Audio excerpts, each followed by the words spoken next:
Hello everyone, welcome back to my channel. I am Gyanendra from India. Currently, I am studying MBBS in OS International Medical University in OS, Kyrgyzstan. So today I am going to share my journey from NEET aspirant to MBBS abroad. So keep watching my video. So guys, सबसे पहले मेरी journey start होती है 2018 से। मैं 18 में अपना 10th pass out किया, फिर मैं कोटा गया। 18-19 कोटा में था, 19-20 भी कोटा में था मैं। मेरा +2 कोविड के टाइम कंप्लीट हुआ। फिर मैं अपना नीट का एग्ज़ाम दिया। उस टाइम मेरा स्कोर अच्छा नहीं रहा। मैं क्वालिफाई तो कर गया था, लेकिन आपको तो पता ही है गवर्नमेंट कॉलेज के लिए, मैं उत्तर प्रदेश से हूँ, तो यूपी में आपको एटलीस्ट उस टाइम पे जो कॉलेज मिले थे, अलॉट हुए थे, वो 610 पे हुए थे। 610 620 अराउंड इतने हुए थे। मेरा गवर्नमेंट सीट मुझे नहीं मिली। फिर फाइनली पेरेंट्स बोले कि ट्राई करते हैं, तो फिर हमने ट्राई किया। मैं फिर ट्राई किया एक बार और, मैं कोटा गया। फिर मैं एडमिशन लिया कोचिंग में, फिर मैं तैयारी किया, फिर मैं एग्ज़ाम दिया। मेरा एग्ज़ाम अच्छा नहीं रहा, ताकि मैं MBBS की सीट पाऊँ गवर्नमेंट कॉलेज में। तो ऐसे जर्नी मेरी स्टार्ट हुई, नहीं हुआ मेरा सिलेक्शन। फिर यार, जो उस टाइम जो साथ देता है ना, वो पेरेंट्स ही साथ देता है। तो उस टाइम पे मुझे MBBS की सीट तो नहीं मिल रही थी, लेकिन मुझे BMS की सीट मिल रही थी। तो मुझे BMS करना नहीं था। मैं शुरू से ही मेरा मन था कि मैं MBBS डॉक्टर बनूंगा। तो फिर यार, जो उस टाइम साथ देता है ना, आपके पेरेंट्स ही हैं जो साथ देते हैं, बाकी कोई नहीं देता, कोई नहीं देता गाइस। तो फिर मैं अपने पापा से बोला, एक्चुअली मैं बताया कि नहीं हो पाएगा, अब मैं इससे ज़्यादा ड्रॉप नहीं ले सकता।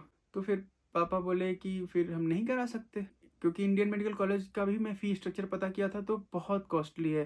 पर ईयर अराउंड 13 lakhs से तो स्टार्टिंग है उनकी। बहुत ज़्यादा फ़ी है। 5 साल का 1 करोड़ रुपए है, मोर देन 1 करोड़ ऑल्सो। तो मैं ऐसे ही प्राइवेट सारी मेडिकल बातें चली। फिर मैं पेरेंट्स के सामने बोला, फिर बोले कि नहीं, तैयारी करो, एक बार और देखते हैं क्या होता है क्या नहीं होता। फिर मैं बताया, फिर मैं बोला नहीं हो पाएगा। तो पापा बोले चलो ठीक है, दूसरे चीज़ की तैयारी करो। फिर मैं बोला नहीं, दूसरे की चीज़ की मैं तैयारी नहीं करूँगा, मुझे डॉक्टर ही बनना है।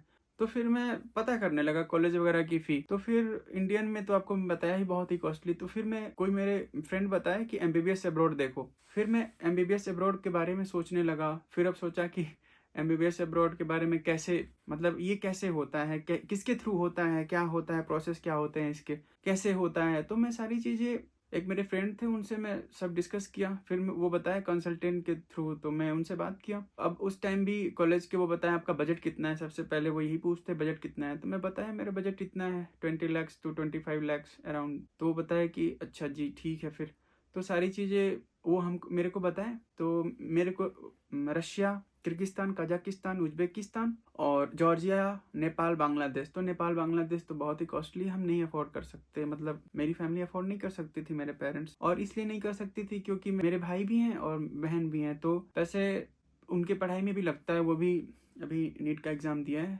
उसके 592 मार्क्स थे। अभी उसको भी MBBS सीट नहीं मिली। यूपी में कट ऑफ बहुत ज़्यादा तो फिर ऐसे ही जब अब्रॉड MBBS की बातें हो गई, फिर मैं पापा से सारी चीज़ें बताया, ऐसे ऐसे है। फिर अब मैं यूट्यूब पे देखने लगा कि MBBS अब्रॉड के बारे में। ऐसे एग्ज़ाम, मतलब जो इंडिया में एग्ज़ाम होता है, वो पासिंग रेशियो बहुत कम है FMG का।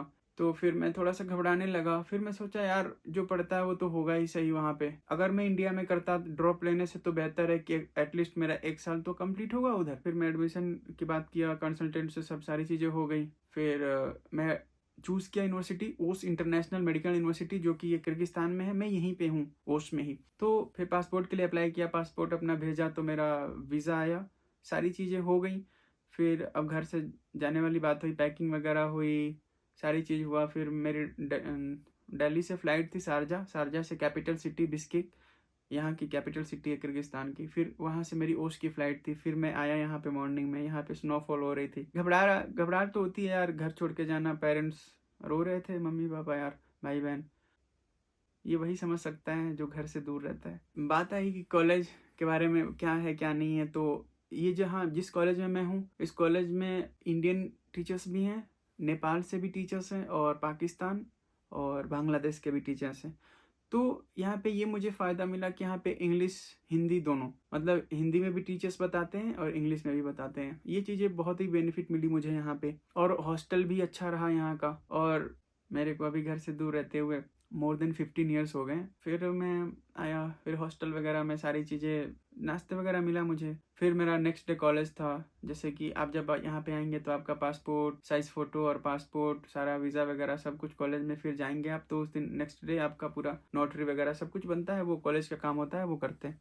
कॉलेज से हॉस्टल गए। हॉस्टल में भी बहुत सारी चीज़ें सीखने को मिली। साउथ इंडियन स्टूडेंट भी थे, नॉर्थ इंडियन भी थे, कुछ पाकिस्तान से भी थे, कुछ बांग्लादेश से भी थे। नया एक्सपीरियंस था एक। तो फिर खाना वगैरह हुआ रात का, फिर घर पे बात किया मैं। अच्छा रहा कुल मिला के एक्सपीरियंस। यूनिवर्सिटी में पढ़ाई होती है यहाँ पे भी, और यहाँ का एक्सपीरियंस मुझे बहुत ही अच्छा रहा। तो बस यही मेरी जर्नी थी। और नेक्स्ट वीडियो में मैं बाकी सारी चीज़ें आपको बताऊंगा, एडमिशन वगैरह कैसे होते हैं, कैसी यूनिवर्सिटी आपको चूज़ करनी चाहिए। तो कीप वॉचिंग माई वीडियो। तो अगर आप एब्रॉड एडमिशन से अगर आपको ये वीडियो पसंद आई तो लाइक करें, शेयर करें और सब्सक्राइब करें, कमेंट करना ना भूलें। कोई भी रिगार्डिंग इन्फॉर्मेशन चाहिए तो आप मेरे नीचे दिए हुए डिस्क्रिप्शन में व्हाट्सएप नंबर पे मैसेज या कॉल कर सकते हैं, या फिर इंस्टा पे DM कर सकते हैं।